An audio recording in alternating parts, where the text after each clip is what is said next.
Lakini unakaa unamuona Elia Mpanzu nayo anafanya zile cheche zake. Kwa hiyo ina maana idara yote sisi ya wachezaji inakuwa unajua tumesajili sasa hivi wote ma technician watupu. Kwa hiyo saidi ya fundi hakuna. Ndio. Mimi nilikuwa najiuliza maana kikosi kilichoanza kipindi cha kwanza kikaingia tena cha pili bado hapo maana hujamkumbuka Bajabal, tunamuona mwalimu kaja kuingia kikosi cha mwisho kabisa. Hii inatoa maana gani kwenu nyinyi kama mashabiki? Ni maana halisi ya kikosi kipana. Kwa hiyo tunakaa tutakuja kuangalia tarehe 16 tu. Wana Simba waje tufanye kile kinachotakiwa kufanya. Na watu wanakisubiri kwa hamu sana. Sisi na wao nani zaidi tarehe 16 hapo. Tunaweza kuizuia hii timu?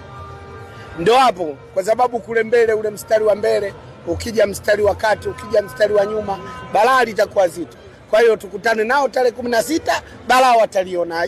Unajua hii timu sisi tumeboresha kwa ajili ya kwenda mashindano ya klabu bingwa Afrika.